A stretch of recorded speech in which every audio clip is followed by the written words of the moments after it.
incisions-là avec des ventouses, la plaie là deviendra incurable. Et ça va progresser, on va un peu. J'étais accompagné d'un beau frère là, le colonel, bon, il n'est pas confirmé aujourd'hui. Le colonel a dit, ah moi j'avais perdu un grand frère comme ça à cause de ça, il souffrait de diabète et puis on lui a menti que non, voilà, il faut des ventouses. Et puis ça formait une plaie qui ne guérissait plus, on a imputé il n'a pas supporté cet état d'avoir un pied amputé et avec le souci et puis ça formait un cancer. Il dit, le colonel dit, mon grand frère était. J'ai dit, tu as entendu? Si toi aussi tu veux mourir, va continuer à faire des ventouses. Mais pour moi, va faire les examens. La personne est allée faire le docteur dit, oh, tu as la goutte, tu as le diabète, il y a encore un autre mal là, tout ça. Mais là, tu as même la chance. Ne continue plus à aller te faire ainsi. Prends le traitement de la goutte et du diable. La personne a suivi le traitement 2 semaines, aujourd'hui, elle est guérie. Allez. Mais celui qui soutirait les soi-disant choses, de oh, Namoussa là, oh là, Bazali contre eux. Je dis, bon, toi tu occupes d'abord quel poste pour qu'on te jette un sort? Parce que dans un boulot pour te jeter un sort, il faut être un responsable. Allez. Mais tu es un collaborateur. Quel est l'autre collaborateur qui a besoin, bon, il va changer quel statut pour te jeter un sort? Allez. Bon, il y a des fonctionnaires ici. Moi je suis collaborateur, papa est un collaborateur. Qui va être contre l'autre? Il faut que lui soit chef de section, de service ou de bureau, directeur, je ne sais pas. Pour que moi qui envie son poste, je puisse lui jeter un. Mais nous deux, nous avons le même statut. Mais qui envie l'autre? Allez. J'ai dit, toi tu es collaborateur. Bon. Qui va envier ton poste pour te jeter un sort? Ah oui, c'est vrai, c'est vrai. C'est vrai. Allez. Non, la personne est déjà en bonne santé. Donc je voulais juste vous parler de la prestidigine. S'il vous plaît, papa. Oui, maman. Excusez-moi. Nous voulons parler des couleurs. Nous recevons l'enseignement aujourd'hui. Mais dans tout ce que nous avons, dans les maisons, dans les habits, les fauteuils, les maisons, tout cela, c'est des couleurs parfois marron, noir. La majorité des chaussures sont noires. Parfois les tenues dans les boulots également, c'est ces couleurs-là. Que faut-il faire? Je comprends parce que j'ai souvent vu que de l'autre côté là-bas chez les autres, évidemment, ils ont compris le système des couleurs. Vous ne verrez jamais les gens de l'un l'autre porter des couleurs différentes que le rouge et le blanc. Même leur véhicule, c'est les couleurs vert et rouge et blanche. Leurs habits, rouge, blanc, et c'est comme ça. Maintenant, chez nous, comme nous avons reçu les enseignements, les fauteuils, couleur marron, les chaussures que nous portons, couleur noire, et tout ce que nous avons, ces couleurs-là, qu'est-ce qu'il faut faire? Merci maman, c'est une très jolie question. Nous avons parlé ici de la couleur, en d'autres termes, le comportement vesti. Point. Maintenant, les autres accessoires de la vie conjugale, familiale, professionnelle, ça peut demeurer. L'influence est limitée. Pourquoi nous parlons du comportement vestimentaire? C'est parce que vous êtes des prêtres super. Et quand vous portez, déjà le prêtre, quand il porte une tenue, normalement, si vous suiviez bien les choses, dans les 7 jours de la semaine, chaque jour est gouverné par une couleur, mais parmi les 7 couleurs de l'arc-en, mais il y a aussi la situation sociale. Vous ne pouvez pas imposer à quelqu'un, par exemple, que chaque samedi, il faut être en jaune. Je crois que le jaune, c'est le samedi. Maintenant, s'il n'a pas de moyens pour avoir une tenue jaune, une veste jaune ou un panne jaune, vous ne pouvez pas l'obliger une nouvelle vie comme ça pendant qu'il n'a pas la possibilité. Voilà pourquoi Dieu tolère. Parce que ce n'est pas votre propre faute. Allez. Bon, donc maman, pour répondre à votre question, ici nous parlons juste du comportement vestimentaire, parce que vous avez maintenant un rang de cadre spirituel. Donc vous êtes des prêtres supérieurs. Tout en vous doit être examiné, suivi et aussi harmonisé par rapport à votre niveau spirituel. Voilà. Maintenant, ce que nous avons dans les maisons, ainsi de suite, ne faites pas comme, ne faisons pas. Regardez, vous pouvez avoir un exemple d'une voiture noir ou bien marron. Bon, vous l'avez acheté parce que vous ne saviez pas. Allez. Mais vous pouvez aussi être confort. Pour ceux qui sont aveugles, ils peuvent vous confondre. Oh, on dirait que lui aussi devient comme chez les papas Christophe là-bas. Hein? Ça devient sûr. Mais vous ne l'avez pas acheté parce que vous faites partie de chez les papas. Non, non. Pour vous, vous ne servez pas. C'est pas une infra. C'est pas une infra. Allez. Mais il y a infraction quand vous connaissez, mais vous faites. Est-ce que nous comprenons? Par exemple, à partir d'aujourd'hui, si vous allez tisser une veste noire et tous les jours, vous êtes en noir. Puisque vous connaissez maintenant la loi. Vous êtes un infra, mais avant vous ne connaissiez pas. Regardez la suite, même s'il y a même des pattes. Oh, il y a des démons. Oh, non. Et ils n'ont pas trop tort, mais c'est la manière de transmettre le message qui diffère, qui trouble, qui perturbe. Parce que tous les pannes, même les jolies pannes que je vois avec vous là, il y a des démons. Oh, non. C'est pas tous les habits qui ont des démons. Allez. Bien, donc pour ajouter la réponse à maman, excusez-moi maman. Donc je disais que les fauteuils, les rideaux, ainsi de suite, tant que c'est déjà fait, ce n'est pas une infra, parce que vous ne connaissiez pas. Mais n'allez pas aussi enlever. Non. Vous ne l'avez pas fait à dessein, que ça demeure. Mais prochainement, donc dans la suite de votre vie, faites attention à ces différentes cours. Les gens de... Vous m'excusez, pardon de dire le mot. S'il y a des flammations ici, qu'ils me pardonnent un peu. Je ne suis pas contre votre ordre. Hein. Et vous le verrez toujours en voiture. Hein? En voiture comment? Allez. Et quand ils se croisent dans l'Europe, ils font ça. Et ils font ça. Allez. Ça veut dire frère, la soeur, c'est ce que ça veut dire. Allez. C'est leur ambiance fraternelle. De leur ordre, ils n'ont pas mal fait, ils croient en ça. Mais vous, spirituel, c'est interdit. Allez. Bon, maintenant, ceux qui ont des voitures, n'allez pas les jeter, s'il vous plaît. Vous ne l'avez pas fait exprès. Papa? Vous m'excusez. N'allez pas les jeter, s'il vous plaît. Parce que vous ne les avez pas achetés dans ce but-là. Non. Merci. Il y a un moment, je disais qu'il voulait poser une question. Pardon, maman, vous êtes satisfaite? Ok, oui, maman. Oui. Oui. Vous aviez l'habit qui a le noir blanc. Il y a le blanc, il y a le noir.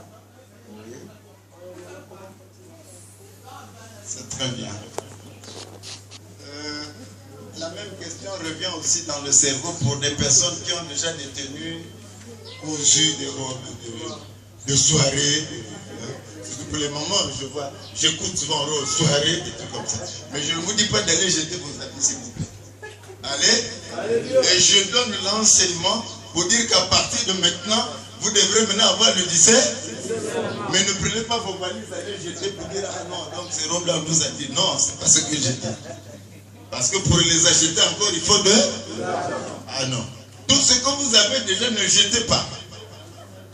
Mais seulement, dites-vous que prochainement, je dois me faire attention. Donc ça revient aussi à la question de maman Gisèle. Bon, les habits noirs blancs, je sous-entends que ce sont des habits déjà achetés. Vous n'allez pas les jeter, vous pouvez les porter. Mais seulement, ne faites plus de tenues de ce genre. Où il y a la couleur noire ou marron ou violette à l'intérieur. Allez. Bien, merci. Il y a encore une question? Bon, j'espère que vous vous souciez aussi du temps. Donc nous continuons, nous avons parlé de la précisation. Donc nous avons dit c'est la couleur coutumière des anges gardiens des portes des firmaments. Voilà. Dans tous les firmaments, il y a ce qu'on appelle les anges déchus qui sont des anges gardiens. Et les anges gardiens des firmaments aiment cet accoutrement rapporté à la couleur violette. Allez. Alléluia.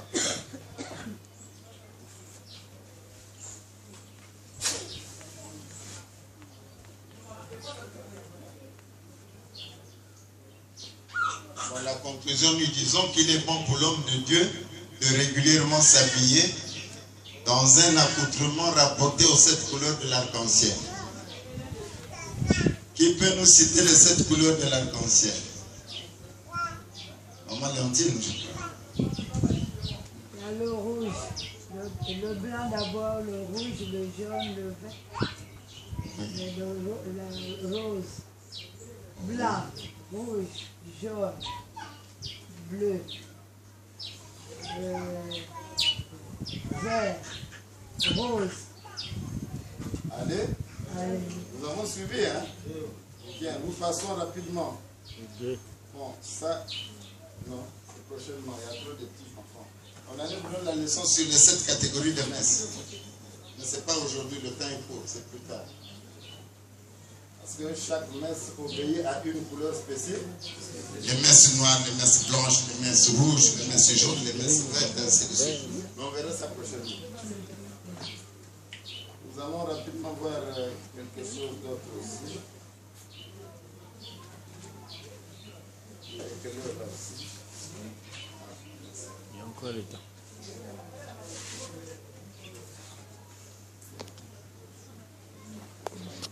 Ça va quand même.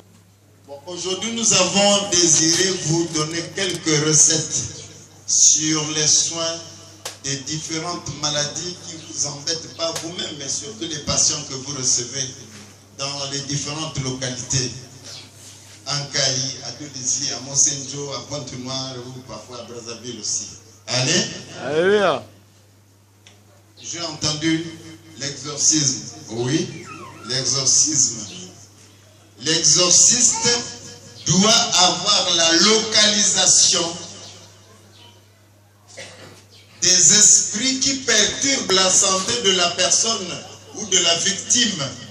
Prenons l'exemple d'un cas de trouble mentaux. On vous appelle pour aller exorciser. Parce que chaque esprit se dévoile. Et la fois passée, je vous avais déjà donné un enseignement sur le logement des mauvais esprits dans l'organisme humain. Allez. Ensuite dans la parcelle. Ensuite dans une ville. Je vous avais déjà dit ça.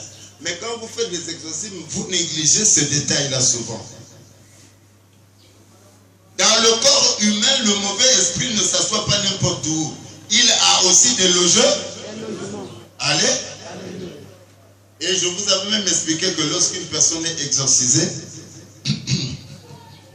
il y a des réactions sur le terrain.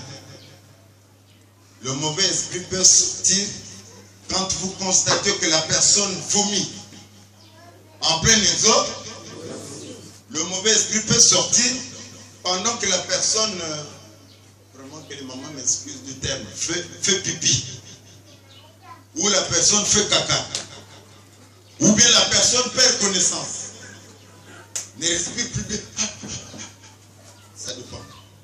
Ça veut dire que c'est la mauvaise force qui est sortie. Allez. Bon, dans les vomissements, il peut s'agir de la nourriture, de l'eau ou parfois la réaction des glandes salivaires. Donc, comme une bonne partie de salive ou de bave, ainsi de suite. Allez. Mais je ne veux pas reprendre aujourd'hui cette partie-là parce que j'avais déjà expliqué. Vous relirez vos cahiers. Mais je reviens sur les cas spécifiques. Nous avons par exemple qu'on vous amène un malade épileptique à la maison, ou bien dans le quartier, ou bien chez vous à la maison. Même au boulot, parfois, il y a des malades comme ça. Qui viennent au boulot, ah non, cette maman-là, elle est homme de Dieu, ainsi de suite. Mais l'épilepsie, c'est d'abord un état d'esprit. Mais cet état d'esprit est logé dans la région des glandes. Allez. C'est là où cet esprit est souvent logé. Quand cet esprit est logé dans la région des glandes salivaires, alors cet esprit émet des vibrations qui doivent perturber l'état psychique de l'individu de façon périodique. Allez. Est-ce que nous suivons? Oui. Vous êtes sûr? Oui. Si nous suivons, nous allons d'abord applaudir. Ça dépend de la manière dont vous allez applaudir. Applaudissez. Applaudissez. Applaudissez. Je suis convaincu. Alors, donc, je disais que l'esprit épileptique, c'est un esprit C'est un esprit démoniaque. Allez. Mais qui trouve la loge dans la région organique des glandes. Et cet esprit émet des vibrations qui communiquent le cerveau pour mettre l'homme dans un état périodique de crise. La crise n'est pas permanente, mais elle est périodique. Allez. C'est comme les papas sont assis.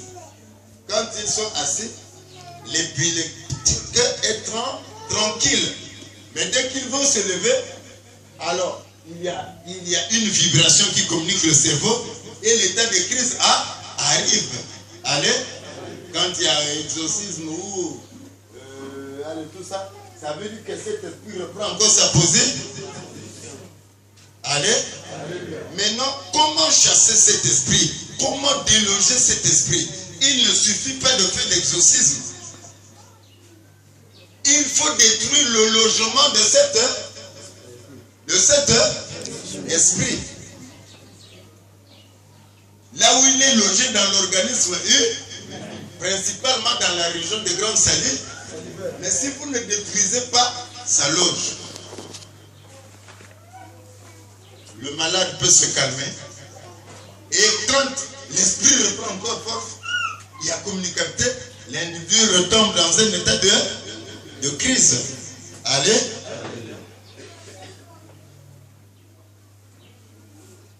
Pour revenir à la question de Papa Adrien, il y a des épileptiques qui le sont pour des raisons d'envoi. Il y en a qui le sont pour des raisons d'érudition. C'est-à-dire, c'est une maladie héréditaire allant des ascendants aux descendants. Il y en a qui le sont pour des raisons d'envoûtement. L'envoûtement peut se faire par un sort jeté, par parole, par magie, ainsi de suite, ou un empoisonnement, ainsi de suite. Allez. Quand vous partez faire l'exorcisme sur un tel malade, il faut préparer les armes spirituelles.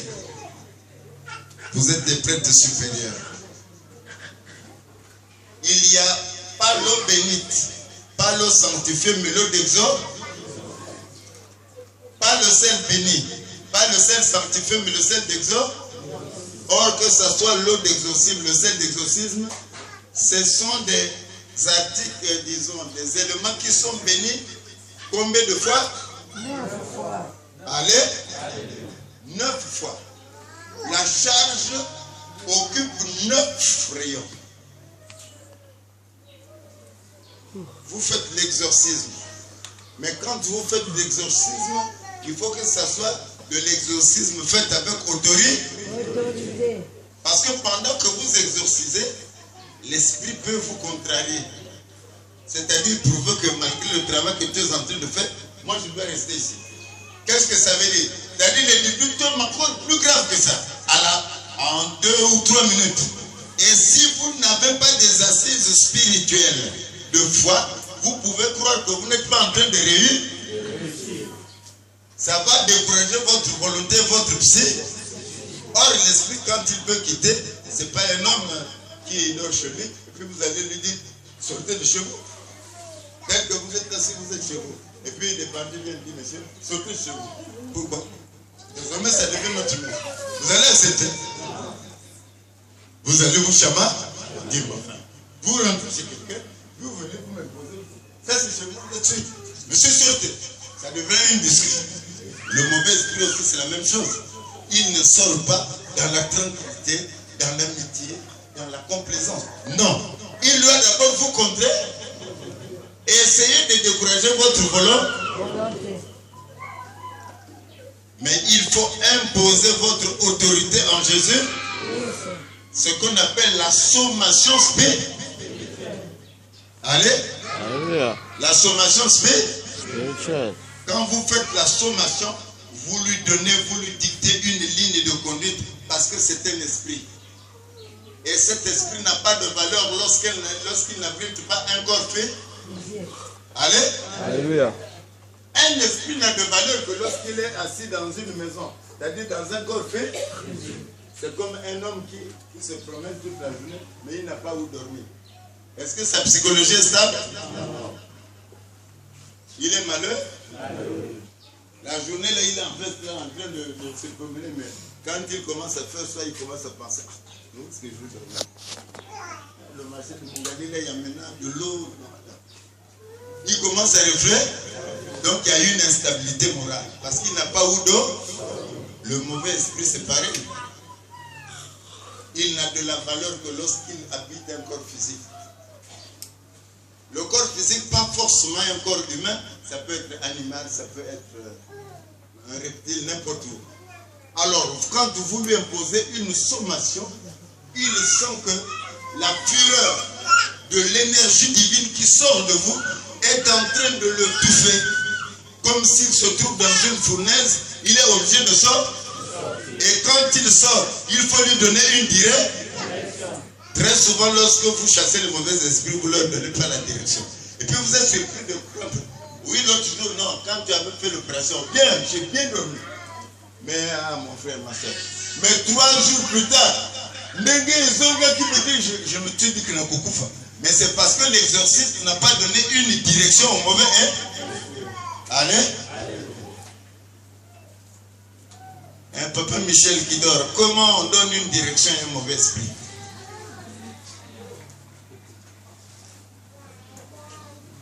Aussi ici qu'on ça l'exorcisme.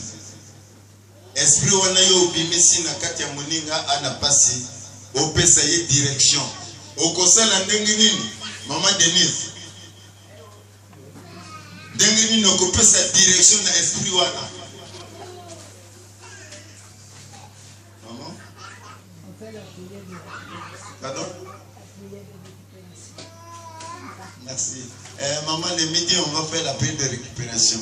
La prière de récupération sert à se décharger. On lui demande À se décharger. Maman. On lui demande d'aller dans les lieux arides, par exemple. Vous parlez à la fois, s'il vous plaît, en tant que vous êtes le responsable, parlez tout devant, s'il vous plaît. Que je comprenne mieux. Oui, comment, qu'est-ce que vous dites, pardon? On fait d'abord la prière d'autorité pour orienter l'esprit dans les régions arides. Ah, il y a le chef qui prend la parole. Révérend bien fait, bien accoutré. Oui, papa. On fait comment? Ça veut dire prière d'autorité et orienter la direction à l'esprit mauvais. Oui, c'est ça ce qu'il faut faire. Maintenant, précise-nous la direction. C'est ce que je voudrais apprendre. Dans les arides. Voilà, maman a dit la même chose. Mais qu'est-ce qu'on appelle les lieux arides alors? Vous êtes dans la réponse. Dans Dans sa source originelle. Très bien, ça c'est une bonne réponse. Bon, ça c'est un cas d'espèce. Renvoyer cet esprit dans sa source originelle, mais sa source originelle peut être un firmament. Sa source originelle peut être le domicile de l'émetteur. C'est-à-dire le maître sort qu'il a envoyé vers vous. Et sa source originelle peut aussi être un autre endroit où il était imprimé ou bien esclave. Ou bien un autre domicile où il était là. Allez? Donc ça c'est une bonne réponse. En dehors de ça, il y a encore, qu'est-ce qu'on peut encore faire? la prière de Maman dit la prière de guérisseur. Bon, je voudrais revenir sur votre démarche. Vous avez dit envoyer dans les milieux arides. Mais qu'est-ce qu'un milieu aride? La réponse est bonne. Oui. La réponse qu'il faut donner est bonne. Mais qu'est-ce qu'un milieu aride? Là où vous allez renvoyer l'esprit mauvais. le milieu où il ne peut plus. Il y a quelqu'un, oui, la provenance, c'est ce que papa a dit, sa source originale, c'est la même réponse. C'est une bonne réponse. Bon, maintenant, parlez-moi, les milieux arides, ce sont lesquels? Citez-moi les différents milieux arides. Ça, c'est le plus grand milieu aride. Dans les temps de feu et de... Allez. Bon, maintenant, selon vous, qu'est-ce que les temps de feu et de souffle? Voilà. C'est L'enfer. les temps de feu et de souffle se situent dans les régions inférieures. Allez. Parce que là-bas, au moins, cet esprit se trouve. Qu'est-ce qui va se passer sur lui? Il va brûler, il sera bloqué. Très bien. Il sera bloqué. Allez. Je veux revenir à une question. Maman Gisèle a dit, maman Noélie, maman Gisèle dit, cet esprit va se brûler. Donnez, dites-moi, un esprit peut se brûler? Non. Mais je voudrais apprendre auprès de vous. Un esprit peut se brûler? Papa Gustave, on peut brûler un esprit?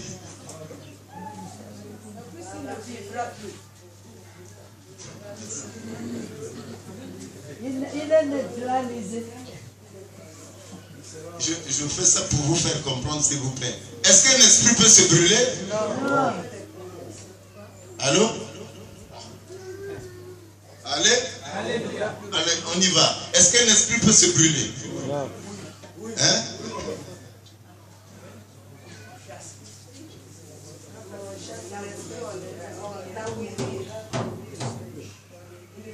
Oui, papa. Papa, l'esprit peut se brûler parce que là où je suis dans le sac, j'étais enfermé, j'ai crié 3 fois le nom de Jésus et j'ai vu un feu, boum, l'esprit est parti. J'ai vu une bombe.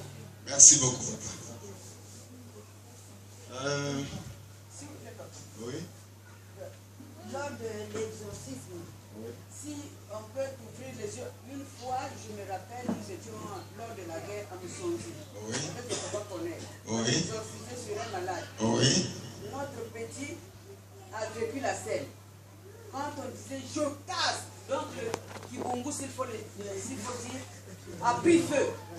Et ceux qui étaient là se sont éparpillés. Donc les ailes se sont cassées, les jambes se brûlaient. Ça, ce n'est pas brûler un esprit, par exemple. S'il vous plaît, papa. Allô? Oui, maman, oui. L'esprit ne se brûle pas, mais il change de milieu. Allez? Alléluia. J'écoute vos réponses, s'il vous plaît. Mais vous réfléchissez, hein? Et au lieu d'observer la situation, parce que je vais vous mettre la parole ici. Maman de Thérèse m'a dit que l'esprit ne se brûle pas, mais il fuit. Maman, qu'est-ce que vous dites? Quand Jésus qui s'était chassé les esprits, il s'était parti Oui. se loger dans les cochons.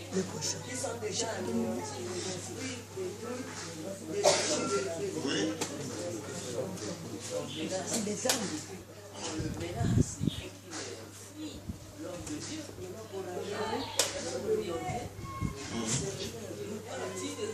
Quand ça se joue. Oui. Oui, papa, maman. Oui, l'érection de l'esprit existe aussi. Moi, je voudrais savoir votre réponse parce que vous êtes des exorcistes. Vous devez me donner la précision. Il y en a qui disent l'esprit ne peut pas se brûler, on le chasse. Il y en a qui disent il rejoint sa source originale. Il y en a qui disent oui, on peut brûler l'esprit, j'ai vu le feu. Il y en a qui disent allez, donnez-moi la réponse sûre qui va convaincre vous tous. Papa, maman, qu'est-ce que vous dites? Vous avez fini l'exorcisme. Vous avez donné une direction à l'esprit que vous venez de sortir d'une carapace, sortir d'une demeure, sortir d'un organisme ou d'une personne ou d'un milieu. Vous donnez la direction. Oui. Il y en a qui ont parlé de l'étang de feu et de...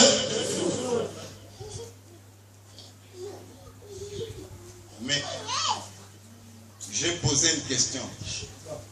Maintenant, quand vous l'orientez dans l'état de feu et de souffle, parce que je vous ai dit que lorsque vous pourchassez, vous délogez un mauvais esprit de l'endroit, vous pouvez le renvoyer dans l'état de feu et de souffle, comme vous pouvez l'envoyer dans sa direction originelle ou bien sa source coutumière. Allez? Qu'est-ce que ça veut dire? Si cet esprit-là se cachait dans le bâtre, quand l'esprit est sorti, on l'a chassé, il revient là où il était avant. S'il était dans le corps de Papa Adrien, il revient encore, Papa Adrien vit encore la rechute. Si quand l'exorciste a travaillé, il n'a pas fait la couverture de son âme, il vit Allez. C'est pour cela que quand vous finissez de travailler, il faut chercher à couvrir l'âme de la paix par les affaires de purification du karma pour la protéger. Mais si vous ne le faites pas, quand cet esprit qui est chassé trouve un autre domicile, si là-bas aussi on le pourchasse, l'esprit et quand il revient, il ne revient pas seul. Il revient avec cet autre esprit plus fort que, et la rechute de papa sera plus grave que son état primitif. Allez? Bon, c'est pas ça le sujet. Dites-moi, Dites-moi. D'autres ont dit, on peut détruire le mauvais esprit, il va se brûler. D'autres ont dit, oh non, on le chasse seulement. Ce sont là vos réponses. Allez. Choisissez, décidez de la bonne réponse. Parce que vous êtes tous des exos. Oui, papa. C'est papa Dan et Roger. Je confonds toujours papa Roger avec papa Daniel. Allez, merci. On y va. Bon, mais ce qui peut se brûler si c'est matériel. Or que l'esprit n'est pas matériel. Et on ne peut même pas l'appréhender aussi. Pardon, papa. Ce qui se brûle si c'est matériel. Or que l'esprit est invisible. L'esprit est immatériel. Voilà, il est dans la réponse. Je suis content. On y va. Voilà. Papa dit que ce qui se brûle, c'est ce qui est matériel. Or, l'esprit est immatériel. Bon, mais comment vous allez brûler l'air? Dites-moi d'abord. Est-ce que vous pouvez brûler l'air? Non. Vous pouvez brûler l'air? Donnez-moi la bonne réponse. Non. On peut brûler l'air? Non. Allez? On ne peut pas brûler l'esprit. Allez? Voilà. Il vous a aidé. On ne peut pas brûler l'air. Regardez, vous pouvez dire à un mauvais esprit, bon, va à ma seigneur chez maman Marie-Pauline, va lui donner la lettre là, bien les lunettes. Dis à maman qu'elle mette ces lettres dans une enveloppe et qu'elle renvoie ça. L'esprit ne fera même pas 3 minutes pour faire aller-retour. Allez? Est-ce que tu vas? Même pas combien de minutes? 3 minutes. Mais or si c'est toi l'homme, le temps de prendre le bus, le temps de lever Mazala, sans ça, et tout ça, Masengo, Tankombo, voilà. Oh, vous allez faire même 2 heures de temps, surtout papa Gustave qui aime les embouteillages, c'est pas ça.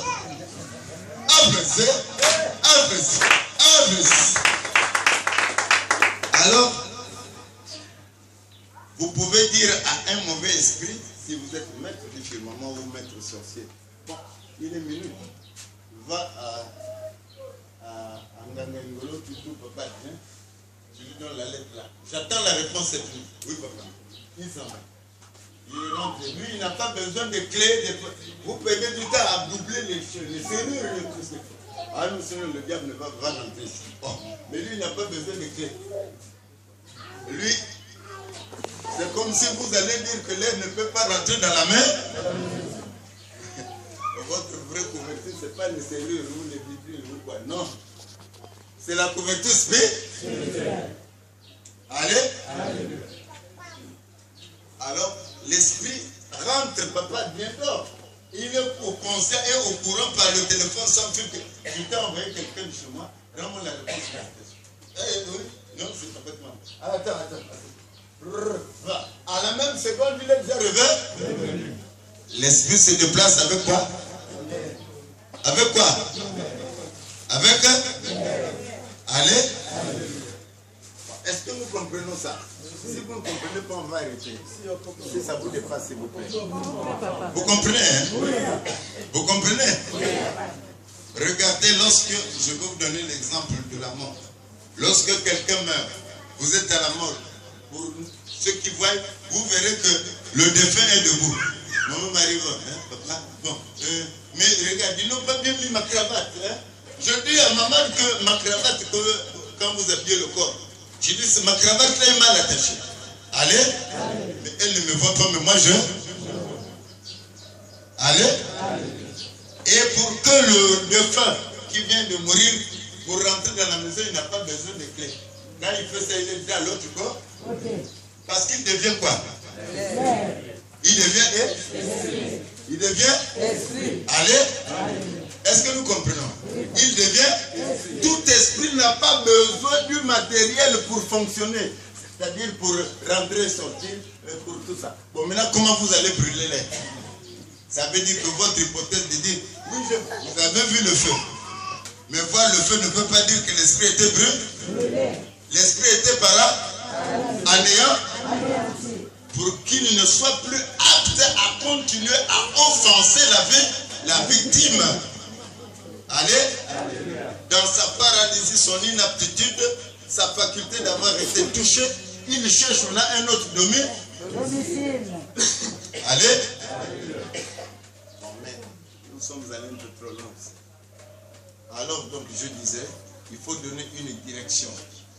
Dans les temps de feu et de soufre, ce n'est pas pour que cet esprit soit détruit, mais pour que cet esprit soit anéant, inapte à revenir encore dans la même maison, dans le même domaine de la personne malade laquelle cet esprit était en train de torturer. Allez. Voilà. Oui. Lorsque vous faites l'exorcisme sur une personne malade, Oui. bon, maintenant cette personne-là a une source génétique de Kundu. Bon, Une source génétique du Kundu. Ok. Est-ce que la population sera anéantie au moment où vous êtes en train de déloger cet esprit, ou bien ça va diminuer de force, ou bien ça sera comment? Merci maman. Je ne sais pas si vous avez suivi la question. Elle a dit, lorsque vous faites l'exorcisme sur une personne malade, mais une personne qui a une source, le kundu, en d'autres termes, qui a le germe du allez. Cette question a une nuance. Il y a des gens qui sont malades à cause de l'instabilité du germe. En ce moment-là, l'exorciste, l'instabilité du germe, ça veut dire quoi? C'est-à-dire les gens à qui on a transmis le kundu de façon vivace, c'est-à-dire la mère ne lui avait pas ouvert les yeux, quand le père qui vient fort. Allez, là la viande est suspendue. Cette personne est malade.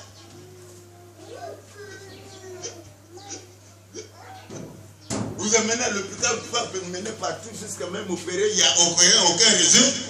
Il faut un vrai exorcisme. Et l'exorciste avertit, qu'est-ce qu'il fait? Il n'y a que deux solutions.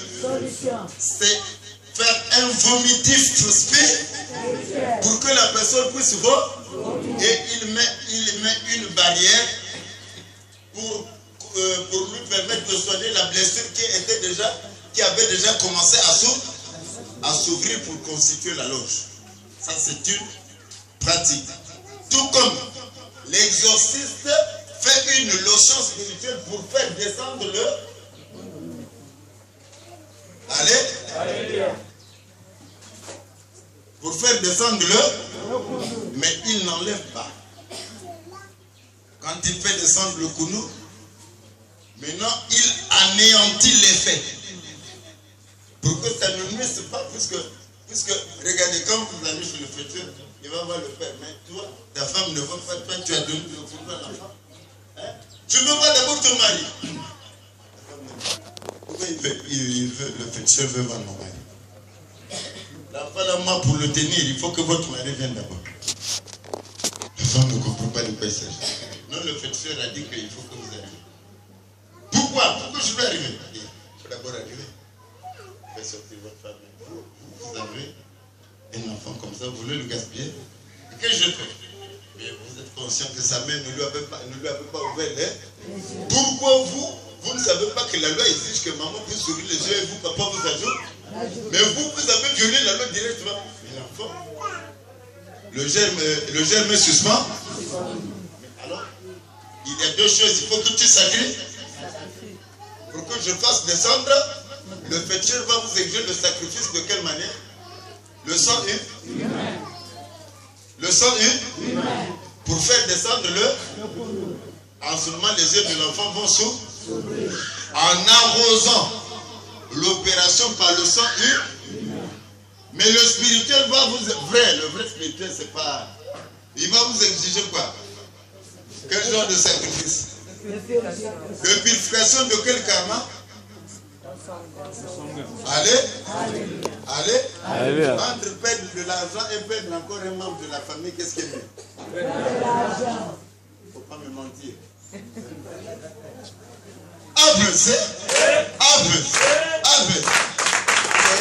n'aimez pas trop ces sujets-là, mais vous m'excusez. C'est parce que vous-même vous posez des questions. Il ne faut pas me mentir. Entre perdre un membre de la famille et perdre de l'argent, qu'est-ce qui est mieux? Allez. Il faut un karma consanguin consistant.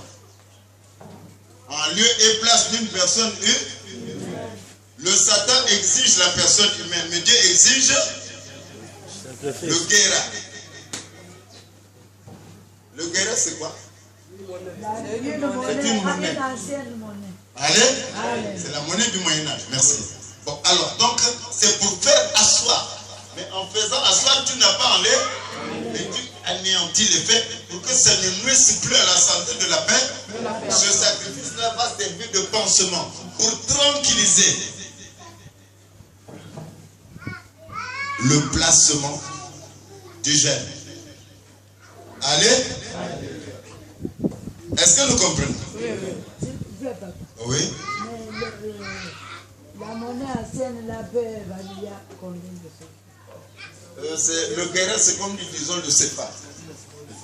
Quand par exemple, quand on dit 1000 guérins, ça veut dire par exemple, 1000 francs. Ou 1000 il y a une monnaie là, nigérien. Voilà. Comme l'euro, comme le dollar, comme le franc congolais, comme le... ainsi de suite. Donc c'est ça. Bien, merci. Donc je disais que... Oui, ça va. C'était quelle question, s'il vous plaît?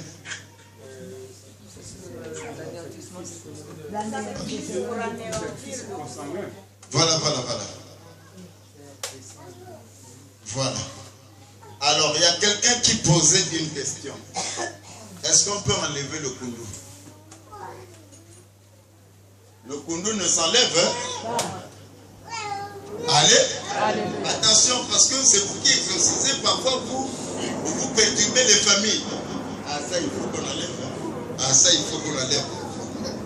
Mais vous ne savez pas que le koundou réside dans le sac. Donc, vous allez enlever le sac à la personne. Avancez. Et vous m'amenez toujours dans ce sujet-là. Non, ce n'est pas à l'ordre du jour. Je ne peux pas indisposer d'autres personnes. Oui. S'il vous plaît, papa. Oui. Dans la Bible, nous avions vu là où il y avait une dénomination que notre Seigneur Jésus-Christ avait enlevé les esprits malins qui étaient en lui et il les avait remontés dans les corps. Très bien. C'est une direction. Qu'est-ce que ça veut dire? Il les a envoyés dans la cohorte des corps pour leur donner un nouveau domaine afin qu'ils ne reviennent plus embêter la personne qui était mal. Et comme c'était le divin grand maître, le sacrificateur, il a mis des barrières pour permettre à ces esprits-là de ne plus revenir. Ça, c'est une direction. Et c'est ça l'exemple d'exorciste. Lorsque vous faites l'exorcisme, il faut donner une direction au mauvais. Parce que si vous ne donnez pas de direction, si le temple dans lequel vous avez exorcisé n'est pas couvert, quand cet esprit-là revient, il a un rang qui sera cette fois-ci capable de détruire la victime. Allez? Mais quand vous avez déjà donné une direction, il faut tout faire pour couvrir l'âme de la paix. Et l'âme ne peut être couverte que par le feu divin. Allez? Voilà pourquoi on dit quand vous faites bon, maintenant il faut mettre des sacrifices, ainsi de suite. Pour que l'armée céleste de lumière vienne encercler l'âme par le feu spirituel. En ce moment, quand ces esprits-là peuvent être délogés ailleurs, ils peuvent faire le non. Ah non, là-bas ça devient dangereux, là où j'habitais pendant 2 ans à Congo, là non, c'est plus là. Je vais maintenant changer de quartier. C'est comme ça que les mauvais esprits raisonnent. Allez? Bien, merci. Vous m'avez posé trop de questions. Nous étions sur l'épilepsie, papa. Oui, papa. Que?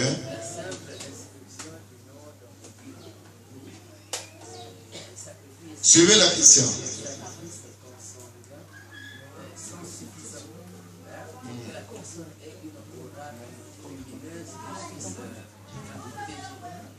Très bien. Merci, papa. Nous avons suivi la question. Je vais donner le micro à papa. Que vous suivez bien. Mais non, si vous continuez à dormir, nous serons obligés de rester debout. Allez. Nous avons dit ceci, que papa, est-ce que vous êtes vraiment sûr que l'inscription du nom dans le livre de vie, moyennant 1000 francs, et le paiement des sacrifices de purification du karma, que cela est suffisant. Que cela est vraiment suffisant pour placer l'âme de la personne dont on désire la protection divine sous la couverture d'une aura pure et lumineuse. Est-ce que cela vraiment est suffisant pour que la personne se sente protégée, sans initiation, sans enseignement, sans pratique de l'enseignement? Et qu'on le fasse comme ça parce qu'on vous amène une personne, tout de suite c'est l'inscription et les sacrifices. Est-ce qu'on peut vraiment, est-ce que ça c'est suffisant ça? Voilà la question que nous allons poser. Ok. Merci beaucoup. Sa question est bien fondée. Elle est très intéressante et importante. Pourquoi il y a insuffisance? Parce que de un, la personne laquelle vous inscrivez le nom et vous amorcez la purification doit avant tout accepter la nouvelle vie en Jésus-Christ. Mais si elle demeure dans l'ancienne vie, accrochée au petit Dieu, ça n'aura pas d'effet. Allez? Est-ce que nous comprenons? Il faut qu'elle accepte la nouvelle vie en Jésus-Christ. Bon, maintenant que tout ça vous avez fait, vous êtes homme de Dieu, merci. Mais maintenant, vous dites que je dois inscrire mon nom, oui. Bon, vous avez le sacrifice, je repars, oui. Mais maintenant là, je renonce au mal sur toutes ces formes. J'étais désolé, je ne dois plus. J'accepte maintenant être un enfant de la lune. C'est-à-dire qu'il y a la reconversion véritable de la personne. C'est ça qui garantit les assises d'un geste symbolique, parce que le sacrifice là que vous allez donner est toujours insuffisant. C'est pourquoi on dit minime. Quand vous écrivez, vous avez le mot minime, n'est-ce pas? Ça veut dire que ça ne peut pas correspondre à la purification totale de l'âme. C'est pourquoi pour l'homme, les sacrifices, on le paye presque à tout temps. Parce que ce que nous donnons, c'est toujours minime. C'est-à-dire qu'on doit à tout moment payer parce que nous sommes des pécheurs. Allez? Donc la question du papa, c'était de se rassurer si le simple geste de l'accomplissement de la loi suffit, même quand la personne n'a pas changé, même quand la personne continue à faire ce qu'elle faisait avant, tuer les gens, voler, commettre des choses graves dans la vie, avorter, ainsi de suite. La personne continue la même vie. Ça ne peut pas influencer l'âme parce que les minimes sacrifices vont insurer un peu de son passé, mais puisque la personne continue à s'accumuler des dettes karmiques, ça ne va pas changer quelque chose en lui. Allez? Voilà le sens de sa question. Il faudrait que l'exorciste sensibilise le nouveau ou le novice à accepter la nouvelle vie en Jésus, enterrant son passé antérieur et accepter la droiture selon la parole de Dieu. Allez. Merci. On peut continuer? Oui. S'il vous plaît, papa, excusez-moi. Oui, maman. Nous avons entendu que pour faire descendre le kundu, il faut un vomitif spirituel. Oui. Et puis une lotion spirituelle. Avec quoi faut-il fabriquer le vomitif? Vous m'excusez de rire. Je sais que ce sont des sujets qui vous intéressent tous, maman. Merci. Avancez. Je vais vous parler du vomitif spirituel. Le vomitif spirituel, il y en a 7 formules, mais je ne vous parle que d'une seule. Je vais vous donner l'exemple. À Bunji, j'avais reçu un cas justement. Un cas, oui. J'ai fini de faire le travail. J'ai pris les feuilles du safoutier, les nouvelles feuilles du safou. Du safou. J'ai donné à la mère de la fille en question, prépare ces feuilles-là, que ça puisse bouillir. Il y avait beaucoup de feuilles. Les feuilles ont bouilli. J'ai pris le sel d'exo en grande quantité. J'ai mélangé. J'ai fait boire 3 litres d'eau à cette fille. Et après la prière, elle avait tout vomi. Et le germe était sorti. Ça, c'est une lotion. Si vous partez chez un guérisseur, un pêcheur, et donnez-moi les lotions, alors vous rentrez déjà dans ce qu'on appelle le mélange de... Vous-même, vous connaissez les faire, parce que vous ne donnez pas. Oui, c'est ça. Ah bon? Ça, c'est un vomi. Parfois, vous pouvez aussi prendre de l'eau d'exorcisme en grande quantité. C'est-à-dire que l'individu doit y consommer après la prière à l'excès, au point où c'est comme un jour j'avais fait un examen à l'hôpital où on m'a dit de finir 3 litres d'eau. Vous ne pouvez pas savoir comment c'est un peu difficile pour ceux qui ont déjà essayé. Un échographe. Allez. Mais 3 litres sur place, donc j'étais là. Allez. Bien, alors, donc quand l'individu consomme cette eau d'exorcisme, ça doit être à l'excès. C'est-à-dire qu'il ne faut pas que la personne ait la liberté d'avoir encore de la place dans la panse. En ce moment, ça va stimuler la région gastrique pour engager le vomissement. Ça, c'est par exemple 2 exemples de lotion. Allez. Bien. Oui, papa. Maman. Excusez, papa, je reviens encore sur l'orientation des esprits. Veuillez m'excuser. Oui. Parce qu'il arrive que parfois, quand on fait l'exorcisme. Bon, comme nous dormons, nous allons nous lever. La chorale, préparez-nous 2 chansons après que je n'ai répondu à la question de maman. Quand on fait l'exorcisme, lèvons-nous. On Oui, maman. dépose un esprit. Oui. Mais parfois, nous entendons cet esprit crier, excusez-moi, je suis mort, on m'a tué, laissez-moi, vous m'avez brûlé et tout ça. Là. Mais on peut dire que c'est quoi? Est-ce que c'est l'esprit? Est-ce que... C'est très bien. Très jolie question. Qui peut répondre à la question? C'est une belle question. Quand l'esprit réclame les conséquences subtiles qu'il ressent, mais il les ressent dans le domicile où il se trouve. Allez. C'est comme exemple, si l'esprit, pas un esprit, par exemple, un homme au extérieur, vous mettez l'essence partout, vous brûlez. Et n'a couffé par rapport à la position où il se trouve. Mais quand il sort par la fenêtre, il va encore dire n'a couffé. Donc la déclaration du mauvais esprit est correcte parce que lorsque vous faites une sommation musclée, là où il se trouve dans son domicile, donc dans la carapace physique, alors pendant que cet esprit réclame sa position, en d'autres termes, il ne veut pas être délogé. Ne me faites pas du mal, vous êtes en train de me tuer, ne me plus là. Comme ça, vous allez, si vous êtes soi-disant miséricordieux, vous allez céder. Allez. Et quand vous cédez, il dit, bon, oui, on m'a brutalisé, mais je continue à habiter. Donc en fait, les esprits disent ça pour refuser de sortir. Et quand vous continuez, dès qu'ils sortent, vous n'entendez plus, vous dites, vous m'avez brûlé. Parce que maintenant, il est délogé de l'endroit où il était conservé. Allez. Oui, maman, quand l'esprit dit ça, ce n'est pas que vous m'avez tué. Non.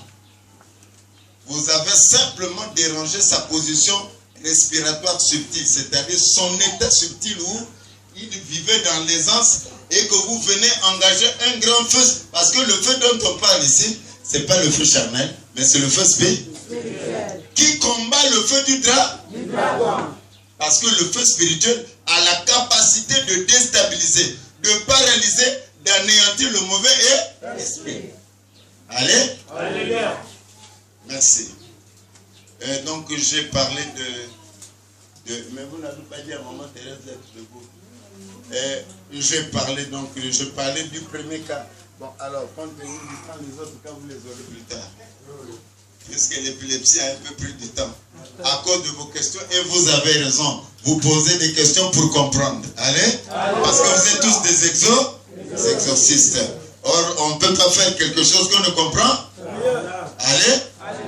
Et quand vous avez fini de faire l'opération, bien sûr, souvent, parlons du cas épileptique, vous prenez la personne pour octroyer un bain spirituel au niveau de la région de la tête avec de l'eau exorcisée mélangée au sel d'exorcisme. Ensuite, à quoi?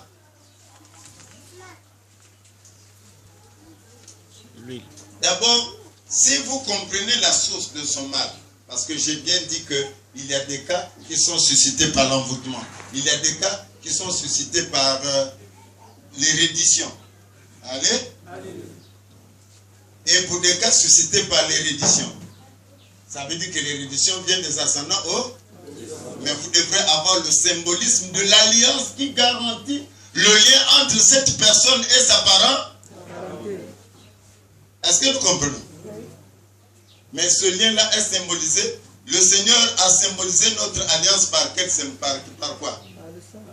Par le sang, n'est-ce pas? Et vous aussi. Ce même sang. Comment vous allez faire? Vous procédez par le vin tiré du fruit de la vigne.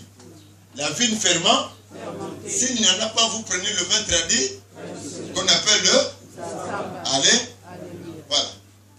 Et de ce vin-là, avant de faire, vous parlez. Et il y a des cas où parfois c'est nécessaire de faire parler maman ou qui représente les ascendants. Maman parle au nom de sa femme, papa parle au nom de sa. Ils ouvrent les mains, pas que eux ils sont sociaux des malfaiteurs, non.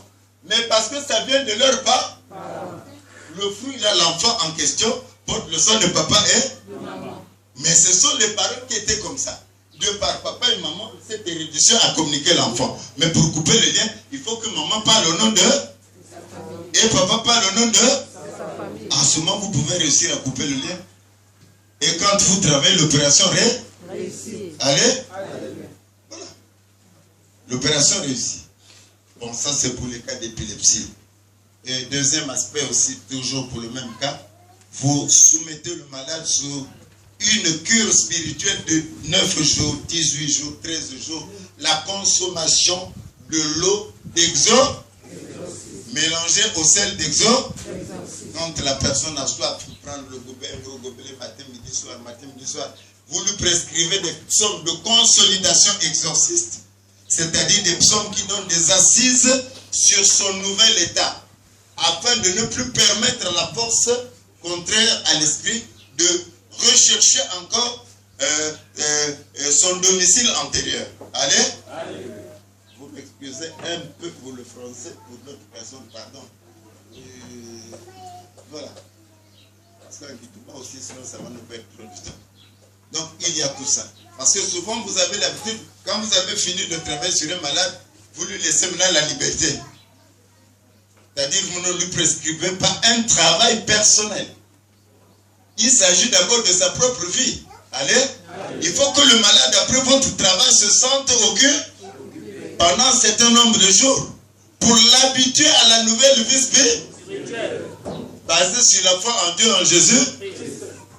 Bon, pendant tant de jours, tu dois lire tel psaume le matin, tel psaume le soir, tel passage biblique. Et à telle heure, tu fais ça. Donc le malade, maintenant que je me sens, non. Vous verrez que pendant 9 jours, il va maintenant s'accoutumer aux choses de... Et ça lui fait une faveur spirituelle. Ça lui fait en quelque sorte une forte avancée pour le bon résultat. Allez? Alors, vraiment, je souffre un peu. Nous pouvons nous asseoir. Je fais ça pour que vous ne dormez pas. Merci beaucoup. Nous avons parlé de l'épilepsie. Je voudrais... Bon, pourtant, il y a 13 cas ici, mais vous verrez les autres prochainement. Nous passons au deuxième cas, l'éléphantésie. Je ne sais pas si c'est ça le mot. L'éléphantésie. Allez? Attendez, j'ai mal parlé le français. Papa, répétez le mot. L'éléphantiasis. Allez? Alléluia. Est-ce que nous comprenons? Maintenant, papa va nous expliquer qu'est-ce que l'éléphantiasis. L'éléphantiasis, mes alliés, malade yo vibisaka makolo. C'est-à-dire, tout le pied devient gros là, de telle sorte que tu ne peux même plus porter des chaussures. Hein, c'est comme si tu amenais le numéro 80, alors que quand tu étais normal, tu n'avais que le numéro 40 ou 41. Pourquoi maintenant, 80, numéro 100, puisque Vimbi, moyen était. Mato? Mato. Et pour Soua, et pour Tambulate. Merci, papa. Allez? Vous êtes fatigué? Non. Oh, vous êtes sûr? Oui. Vous n'êtes pas fatigué? Non. Maman Alice s'est fatiguée? Vous êtes sûr?